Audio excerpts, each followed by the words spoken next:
It has been a great year for horror. Two of the biggest hits have played with the chilling idea of monsters who prey on our senses. Created a world where alien creatures hunted by sound. Bird Box shows us a scenario where looking at the mysterious monsters results in the death of almost everyone by their own hands. The movie ends on a helpful note according to director Suzanne Bier. The last scene is certainly a relief after everything that has come before, but the ending is actually completely horrifying. When Bullock's fierce hero Mallory finally finds Rick's sanctuary, she discovers that most of the survivors are people who were born blind. This means they are immune to the creatures. In the original book by Josh Malerman, the scene was rather more upsetting, since the people had actually brutally blinded themselves to survive. Either way, the future is clear. Assuming the monsters are not somehow destroyed, humanity will have to evolve.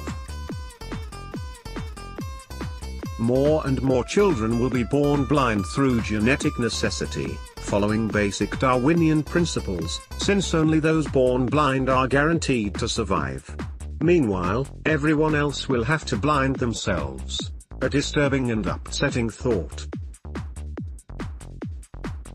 However much a loss of sight may be frightening to those who can still see, it is not related to any loss of basic humanity. The second scenario is far more frightening. The only people who have seen the monsters and survived appear to be, in some way, insane.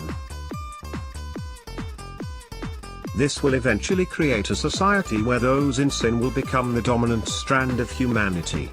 Does the Netflix movie address this issue?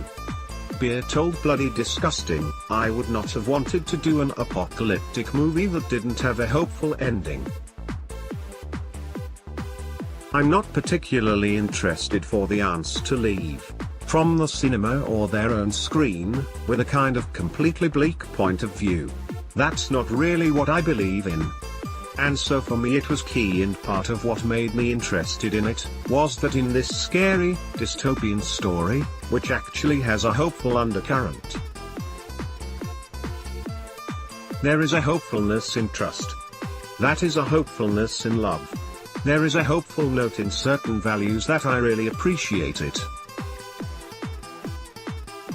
And I thought that was hugely important.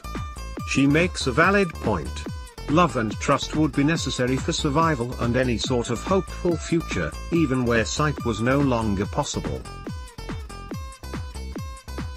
Unfortunately, this would certainly not apply in a world dominated by the insane.